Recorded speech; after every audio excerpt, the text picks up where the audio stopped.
First of all, I'd like to apologize for being this late. Some unforeseen circumstances happen. I won't make any excuses. I tried my best to do the stream as early as I could. Nothing major, just I had to help my neighbor. He has a few issues, but it's all resolved now, and we can do this. We can start the stream, this new episode of What's Up in Archaeology. Today, we're going to continue our journey into the evolution of stone tools from the earliest ones, the older ones, stone tools, to today's episode, which is quite recent. It is the leading on from last week's Aurignacian stone tool complex, which evolved into this one, which is the Gravettian tools. Now, the Aurignacian, there's still some debate whether Neanderthals may have utilized that technology, but now we are going into the realms of just purely modern humans. Modern humans at this point in time were basically the only users of the Gravettian stone tools, and I misspelt it. As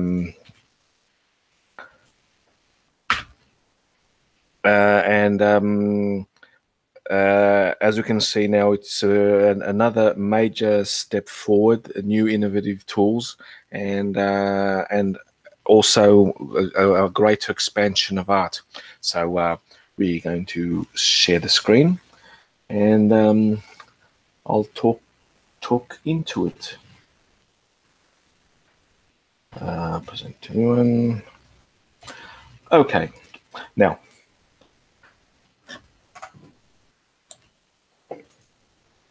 the Gravettian tool-making culture was a specific archaeological industry of the European Upper Paleolithic era, and it occurred in just before the last glacial maximum.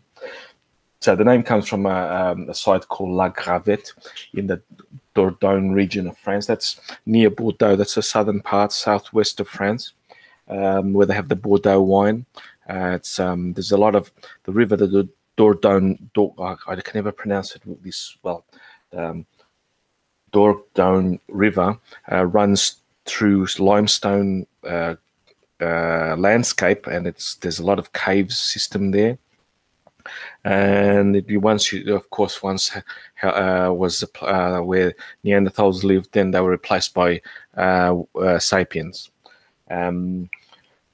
It's characterized by the tools that the Gravettian is characterized as sinew. It's still the flakes, as you saw last week. The flakes were from prepared cores. They were elongated flakes, but this time they did a few more techniques that it made them even more efficient. And as you can see, these are some of the tools that you would find in the Dordogne. There are still flakes very similar from the Aurignacian, beautiful flakes prepared from prepared cores. But now we're introducing a new element to them, and these are the tang. They're called tanged blades because they have this. They cut out the producer cut out this bit here that was used to haft on a handle.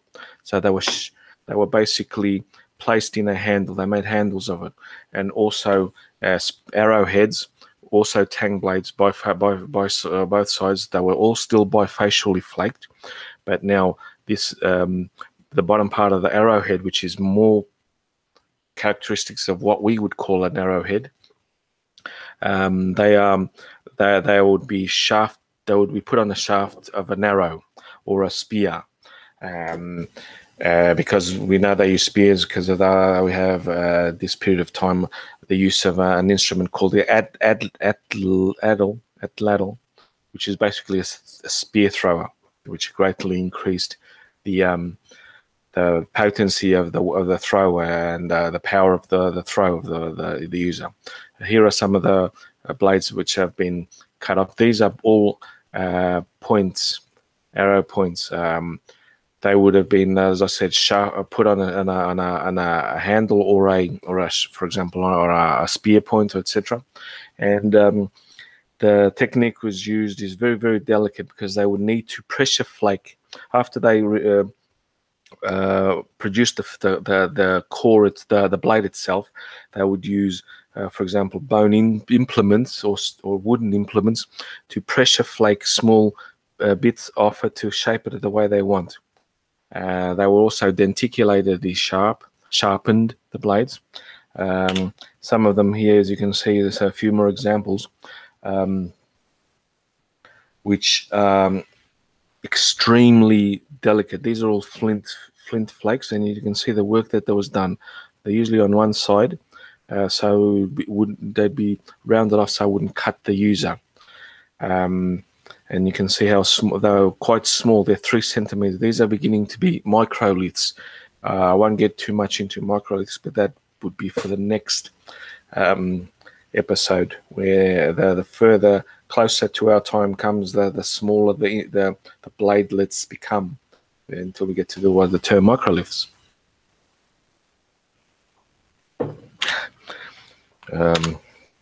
Why isn't it? Again, here's some of the blades these were the raw, as you can say, raw blades. They haven't been retouched to make specialized tools. From these you get scrapers, the usual implements, scrapers, burins, the awls that are used to perforate and make holes, etc. Arrowheads, spear points, etc. Even possibly, quite possibly, sickles, because we know from some of the bladelets, but more the beginning of sickles. In fact, they would become more prevalent later on, which again I won't go ahead of myself. One of the characteristics of the Gravettian, this is an example, is this blade. This is called a laurel leaf blade. It is the shape of a laurel leaf, and they can be quite long. They're very, very delicate. I think you guys can see how it's been sharpened or retouched to form the characteristic shape of a laurel leaf. Very small flakes were taken off the edge to make a very sharp edge, of course. And it's not very thin. The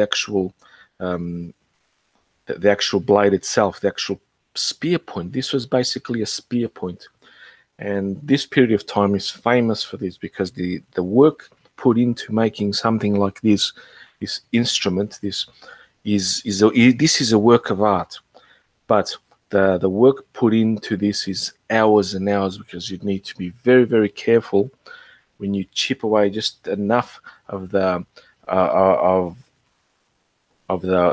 material, which again in this case is flint, so wouldn't, because a slip would shatter it. I can see here. This is something a bit stepping ahead, but they're a continuation. These are from the Salutron, which I will talk about later, comparing to the Clovis of the American colonization, But it's an example of what a laurel leaf, which continued on into the next period of time. Now, what did these people do? Well, the Gravettians, we know that they were sapiens, H sapiens. We know that they came from possibly came from the east, because they became known. They brought for tall. They were tall people, much taller than the people they sort of replaced. Not just the Neanderthals, but the actual other sapiens that they replaced in that time period when they walked in here. They were some of the biggest people in Europe at the time. They probably had a so-called gene of tallness.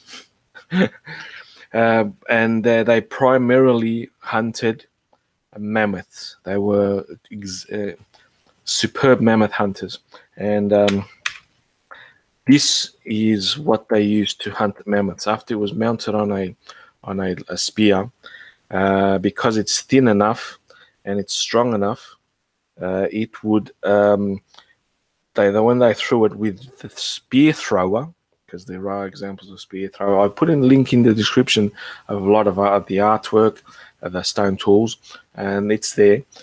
Some of them they carved into shapes of horses. I didn't have enough time to get enough images, and it took me. I was in the middle of preparing this when I had to go out, so so I just put enough to you guys to whet your appetite. But I put the link in the description of all the images that I was going to put. Well, most of them, not all of them, of course. Try to get the best ones, and they were designed. These arrow point, the spear points were designed to go in between the mammoth's rib cage, as close as much as possible. So they were very flat, and they of course, many of them, once they hit you can see from this one, figure 8. This is a laurel leaf shape, of course, slightly touched because it continued onwards. The points broke off. Most of them, you can see here, the points have broken off, except a few of them. But they were designed to kill mammoths. They didn't just kill mammoths, of course. They killed horse, the Megasaurus, which is our giant deer, the woolly rhinos, of course, the horse, as I said, and another game as well. But these laurel leaf spear points were basically the harpoon of the time. Like we used to use harpoons to hunt whales. These were designed to hunt the mammoth. Now, the Gravettian art, like I said, the last episode, the origination period was the beginning of a major time of producing art. Not just fixed in the wall, painted wall art, as we saw as we see in some of the caves, like the La Chaux in France and Altamira in Spain, where you have beautiful horse, realistically drawn horses, as realistically as possible. Not forgetting that they made this art possibly with a candle light or a small fire in the way deep inside a cave. It would have been pitch dark, and that continued on to this period. The Gravettian period covers a time zone, a time from at least from around 27,000 years to around 16-ish thousand years. But then there's a couple more, let's call them cultures in between, which I will talk later on. But basically, it started around the 30,000 year mark. 33 is what's been sort of standardized. And up until about 26,000. So yeah, some of the art that was practiced there. There were a lot of figurines, what was being called Venus figurines, because they depict rotund, possibly obese, or even better, the emphasis on the female parts. I don't want to say too much because it will trigger the bot. But they had the mammary glands were emphasized, as were the bottom, and so on. Rarely did they have the facial features, very rare, and they were stylized. They were anthropomorphic in some cases, as you can see here. Here are some of the better known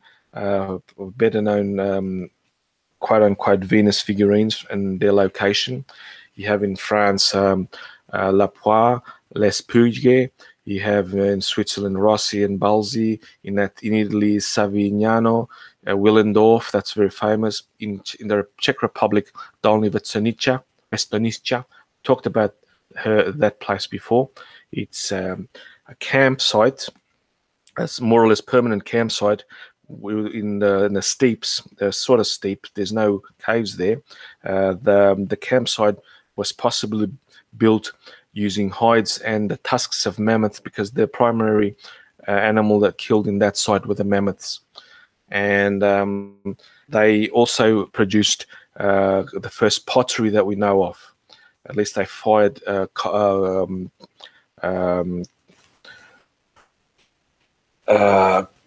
coal, come on. They fired clay to make something resembling pottery. And then further on in the Ukraine, Russia, you have the Kostenki. This time period, the green is more or less where the Gravettian culture covered, more or less. Here now, as we're finishing off, here now is some of the possible artistic renditions, quite factual. We know that they sewed, and I mean not sewing as in the traditional way that we do now, but they used the awls to perforate the hides. They were masters of curing hides to make them supple and durable and waterproof, etc., because of the snow, and they had to be fur-lined because it was very, very cold. We were approaching the glacial maximum, the last glacial maximum, which peaked around 25 to 22,000 years ago. Then it started to cool or warm up until we got to this interstadial that we are, this in-between period called the interstadial that we are living through now. They would punch holes using the burins or the awls that I described before, and then they would or even bone needles, and then they'd basically tie, as you can see, tie the two leathers together, the two sides together.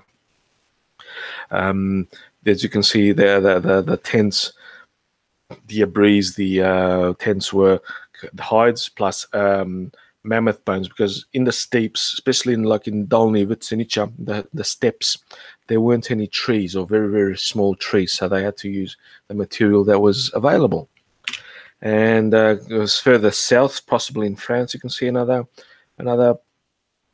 artistic rendition, but still very close to scientific. We know that by this time, from a video I did, that the dog was domesticated at least 22 to 25,000 years ago.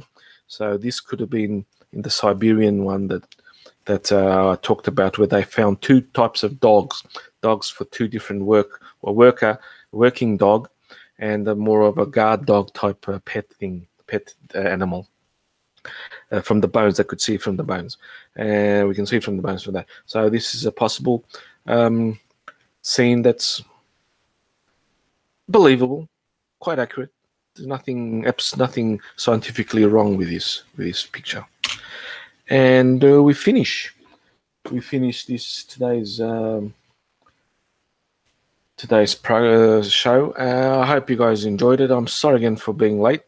Hopefully next week I won't be, and I will probably continue if there's nothing really interesting that is coming out that comes to my attention. I will continue this. If something else, I'll do something that's interesting. I'll do that instead. So thank you all, and basically good night to all of you, and thank you for coming along. Bye-bye, everyone.